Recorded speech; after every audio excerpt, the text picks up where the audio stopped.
안녕하세요. 오늘의 인생 수업입니다. 나이가 들수록 가장 자주 듣게 되는 질문 중 하나는 바로 이것입니다. 지금 이 집에서 나는 끝까지 편안하게 지낼 수 있을까라는 물음입니다. 통계청 자료에 따르면 60세 이상 인구 중 무려 82%가 은퇴 후 적어도 한 번 이상 이사를 경험한 것으로 나타났습니다. 그중 상당수는 자발적인 결정이 아니었습니다. 건강 문제, 경제적인 부담 또는 가족의 사정 등 예상하지 못했던 상황으로 인해 어쩔 수 없이 거처를 옮긴 경우가 많았습니다. 사람은 익숙한 공간에서 생활할 때 삶의 안정감을 느낍니다. 하지만 노년기에 이 집마저 흔들리게 되면 마음속 불안 역시 커지게 됩니다. 지금의 집이 과연 내가 정말 힘들어졌을 때도 나를 지켜줄 수 있을지, 마지막까지 내 편이 되어줄 수 있는 공간인지 되짚어볼 필요가 있습니다. 심리학에서는 예측 불가능성이 인간의 불안을 가장 크게 자극한다고 설명합니다. 특히 중년 이후 삶에서는 주거와 같은 삶의 기반이 흔들릴 때 그 불안은 더욱 깊게 자리 잡게 됩니다. 예기치 못한 상황에 대비하기 위해서는 미리 준비하고 점검하는 일이 중요합니다. 이번 영상에서는 단순히 좋은 집을 고르는 법이 아니라 지금의 삶의 방식과 감정, 그리고 인간관계까지 아우를 수 있는 나만의 공간을 어떻게 설계할 수 있을지에 대해 함께 생각해 보고자 합니다. 지금의 집이 정말 나를 위한 공간인지, 혹시 가족을 위해 무리해서 선택한 공간은 아닌지, 그리고 앞으로 10년, 20년이 지난 후에도 이곳에서 웃으며 살아갈 수 있을지 스스로에게 질문을 던져보는 시간이 되길 바랍니다. 그 집, 진짜 끝까지 내 편일까요? 이 질문 하나가 삶의 후반전을 지혜롭게 준비하는 첫걸음이 될 수 있습니다. 누군가 이제 혼자 사세요? 라고 물으면 우리는 자연스럽게 외로움이라는 단어를 떠올리게 됩니다. 하지만 진짜 문제는 혼자 산다는 사실 자체보다는 혼자 있을 때조차 혼자라는 감정을 지울 수 없는 관계의 단절에 있습니다. 서울시 실태조사에 따르면 사회적 고립을 경험한 중장년층은 우울증 발생률이 4배, 치매 발병률은 무려 2.3배나 높아졌다고 합니다. 마음의 건강은 실제로 우리의 뇌와 몸의 건강까지 위협하고 있습니다. 정신의학에서는 외로움을 보이지 않는 병이라고 표현합니다. 치료가 어렵고 자각조차 쉽지 않기 때문에 더욱 위험합니다. 무언가 허전하고 공허한 기분, 말할 상대가 없다는 고립감은 서서히 마음을 갉아먹고 일상의 활력을 무너뜨리게 됩니다. 그렇다면 우리는 어떻게 해야 할까요? 사실 대단한 인간관계를 맺는 것이 필요한 것은 아닙니다. 하루에 한 번 나의 이름을 불러주는 이웃, 매주 마주치는 복지관의 익숙한 얼굴, 가끔 짧은 안부를 건네는 반찬 가게 사장님, 이런 작고 소박한 연결이 우리를 혼자 같지 않게 만들어줍니다. 우리는 생각보다 소소한 관계에서 더 많은 위로를 받습니다. 이웃과 가벼운 대화를 나눌 수 있는 골목, 내가 누군가의 일상에 포함되어 있다는 느낌, 이것이 진정 의미 있는 주거 환경이라고 할 수 있습니다. 중년 이후의 삶에서는 인간관계의 폭보다는 그 깊이와 따뜻함이 더욱 중요해집니다. 그래서 새롭게 이사할 곳을 선택할 때에는 공원 하나, 작은 시장 하나, 복지관 하나가 단순한 시설이 아니라 삶의 연결점이라는 사실을 기억해야 합니다. 주택 구조를 살펴볼 때 평수나 구조도 물론 중요하지만 그 공간이 어떤 관계의 가능성을 품고 있는지도 함께 고려해야 합니다. 사람이 오가고 인사가 오가며 발소리를 들을 수 있는 공간, 그런 공간이 바로 우리를 지켜주는 심리적 방어막이 됩니다. 혼자 산다는 것이 결코 외로움과 동일한 의미가 되지 않도록 내 주변의 작은 연결선을 어떻게 유지할 것인지 이제는 함께 고민해야 할 때입니다. 많은 분들이 이사를 계획할 때 가장 먼저 고려하는 요소는 평수입니다. 방이 몇 개인지, 거실이 넓은지, 수납 공간이 충분한지를 따지게 됩니다. 하지만 실제로 삶의 질을 결정짓는 요소는 면적이 아니라 방식입니다. 그 공간을 어떤 방식으로 살아가는가, 그것이 더 중요합니다. 통계청 주거실태 조사에 따르면 17평 이하의 주거 공간에서 생활하는 고령자의 스트레스 지수는 무려 30% 이상 높게 나타났습니다. 하지만 이 결과를 단순히 좁아서 스트레스를 받는다고 해석하기에는 부족한 면이 있습니다. 환경심리학에서는 자율감이 있는 공간에서 인간이 더 큰 편안함을 느낀다고 설명합니다. 내가 원하는 시간에 햇빛이 들어오고 걷는 동선이 자연스럽고 쉬고 싶은 곳에 바로 쉴 수 있는 구조, 이런 요소들이 공간의 쾌적함을 만들어줍니다. 반대로 아무리 넓고 새 아파트라 하더라도 내가 살아가는 리듬과 맞지 않는다면 오히려 피로감을 유발할 수 있습니다. 예를 들어 TV는 거실 한쪽에 있지만 앉아서 볼 자리가 마땅하지 않거나 주방이 넓어도 자주 사용하는 조리대가 불편하다면 그 넓음은 오히려 불편의 원인이 될 수 있습니다. 중년 이후의 삶은 더 이상 남의 시선을 의식한 공간이 아니라 온전히 나 자신을 위한 공간이 되어야 합니다. 누가 와도 부끄럽지 않게보다는 내가 하루 종일 머물러도 불편하지 않게, 이제는 집의 기준이 그렇게 바뀌어야 합니다. 햇빛이 잘 드는 작은 창, 편안하게 앉을 수 있는 나만의 의자, 식사를 준비하며 들려오는 라디오 소리, 이 모든 것들이 공간을 편안하게 만드는 중요한 요소입니다. 지금 살고 있는 집을 한번 돌아보시기 바랍니다.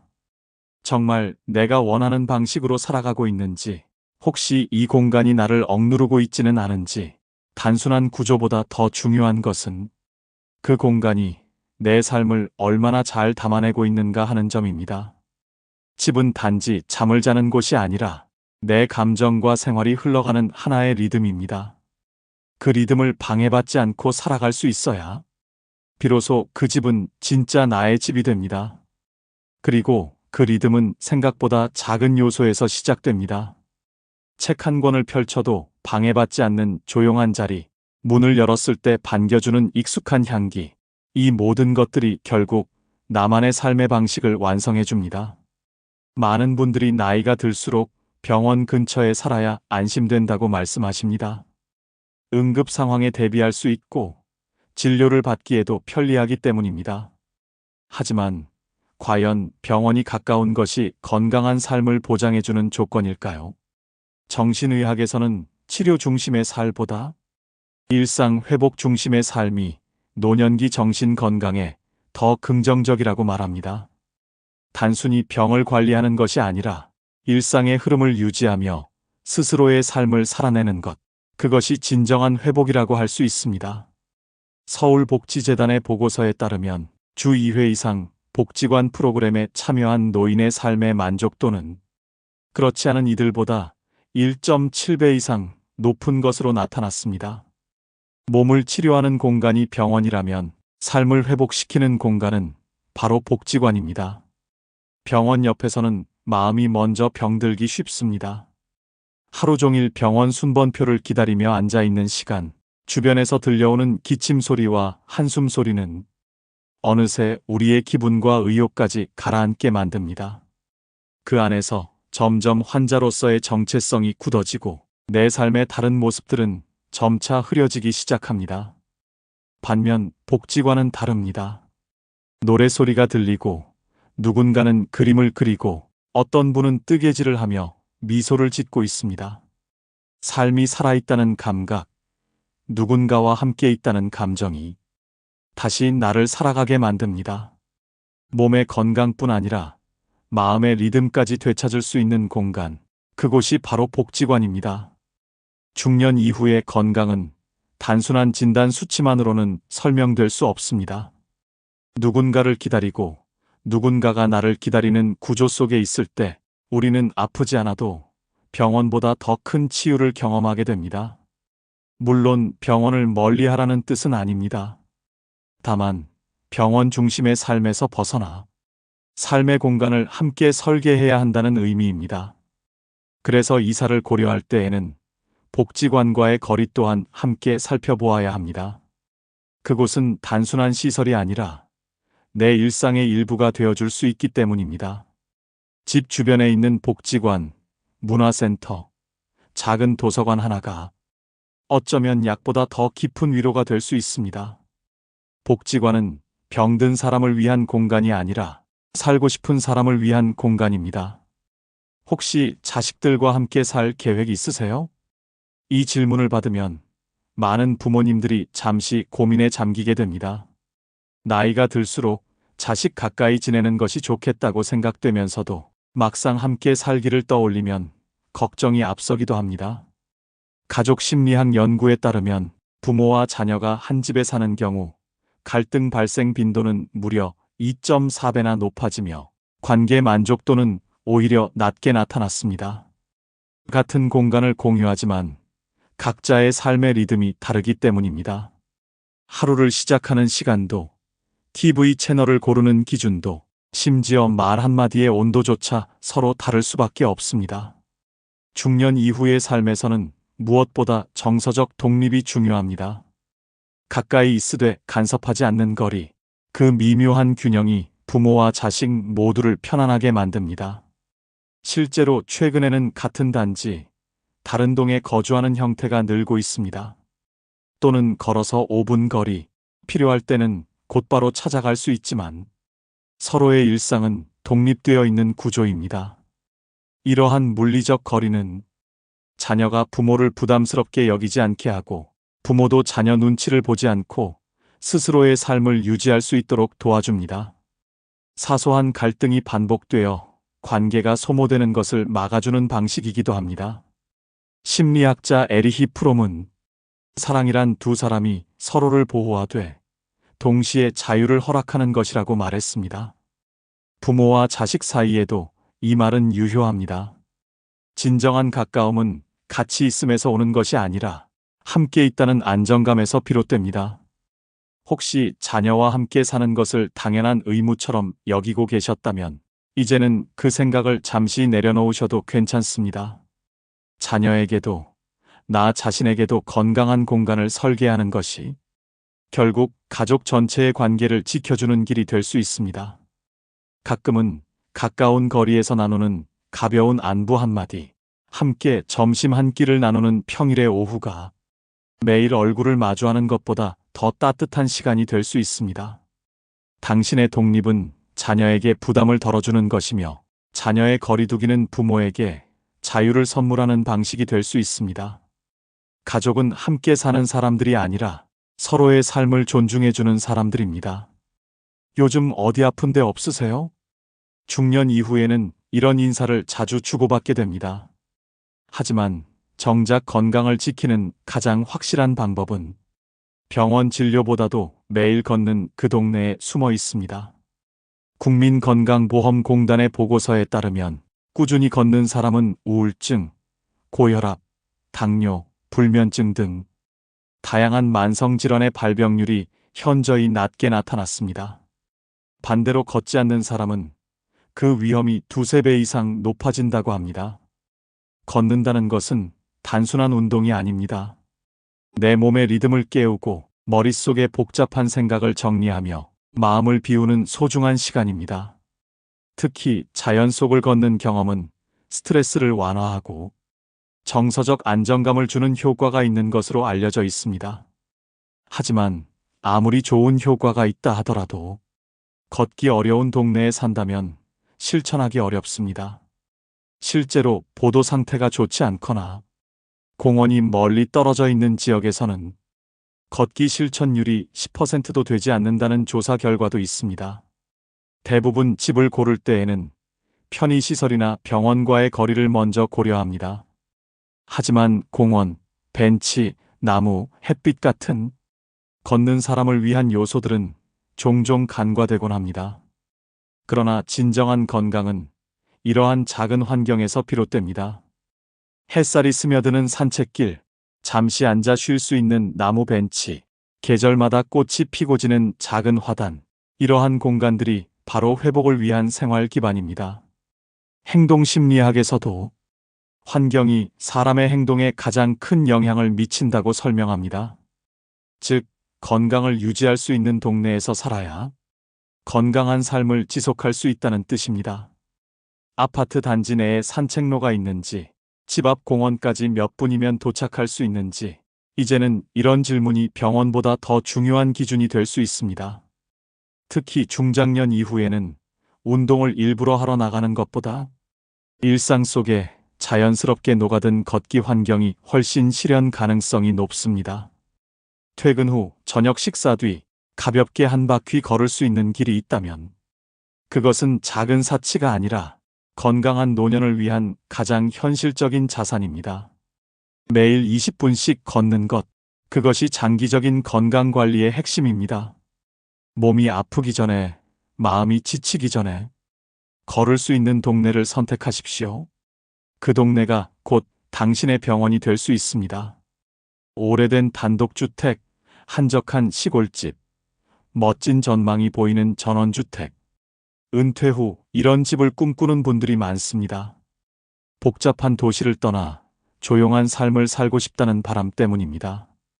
하지만 그 집이 정말 내 삶을 편안하게 만들어줄 수 있을까요? 국토연구원의 자료에 따르면 외진 지역의 단독주택이나 전원주택은 평균 거래 기간이 6개월 이상 소요된다고 합니다.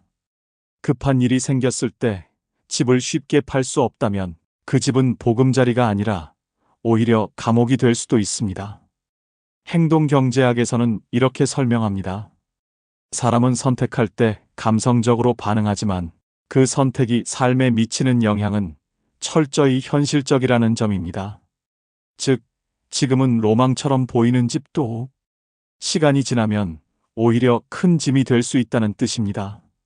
실제로 은퇴 후 이사한 많은 분들이 생각보다 불편하다, 팔려고 해도 안 팔린다, 병원이 멀다, 택배가 잘 오지 않는다는 불편을 호소합니다. 좋은 집이란 단지 조용하거나 예쁜 집이 아니라 생활 인프라와 유동성, 그리고 인간관계까지 고려된 집입니다. 교통이 편리한지, 병원과 상점이 가까운지, 혼자서도 일상을 유지할 수 있는 동선이 갖춰져 있는지, 무엇보다 위기 상황에서 움직일 수 있는 집인지가 중요합니다. 중년 이후의 주거는 단순히 편안한 공간이 아니라 예기치 못한 상황에서도 유연하게 대응할 수 있는 가치 있는 자산이어야 합니다. 정든 집을 떠나기 싫다는 마음은 당연하지만 그 마음이 내 삶의 선택지를 제한해서는 안 됩니다. 혹시 아프게 되거나 자녀가 급히 부를 일이 생기거나 경제적인 변화가 닥치더라도 그 집이 발목을 잡지 않아야 합니다. 그래서 요즘은 준비된 이사를 선택하는 분들이 늘고 있습니다. 생활 인프라가 잘 갖춰진 지역, 지하철역과 병원, 시장이 가까운 아파트, 언제든 거래 가능한 유동성이 있는 집. 이런 집이야말로 노후의 자유를 보장해주는 자산입니다. 지금의 집이 감성에 머무는 공간이라면 앞으로의 집은 현실과 감정을 함께 담아야 합니다. 삶의 무게를 함께 나눌 수 있는 집, 그 집이야말로 당신의 가장 든든한 자산이 될 것입니다. 사람들은 흔히 집을 쉼터라고 말합니다. 하지만 진짜 좋은 집은 단순히 쉬는 곳이 아니라 삶을 살아내는 무대입니다. 그 무대 위에서 웃고, 울고, 버티고, 성장하며 우리는 매일 하루치의 인생을 연기하고 있는 셈입니다. 이 무대가 넓을 필요는 없습니다. 반짝이는 조명이 없어도 괜찮습니다. 다만 그 공간이 내 리듬과 감정, 인간관계를 담아낼 수 있어야 비로소 의미 있는 삶의 공간이 됩니다. 실존주의 철학자 사르트르는 인간은 스스로를 어떻게 꾸며나가느냐에 따라 존재가 된다고 말했습니다. 집 역시 마찬가지입니다. 내가 어떤 집에서 어떤 방식으로 살아가느냐에 따라 그 사람의 정체성과 삶의 만족도는 달라질 수 있습니다. 지금 이 순간 내 집은 어떤 모습을 하고 있나요? 낡았지만 따뜻한 공간인가요? 넓지만 외로운 공간인가요? 혹은 매일을 버티기 위한 잠깐의 피난처일까요? 중년 이후의 시간은 남은 삶을 어떻게 채울지를 스스로 결정할 수 있는 시기입니다.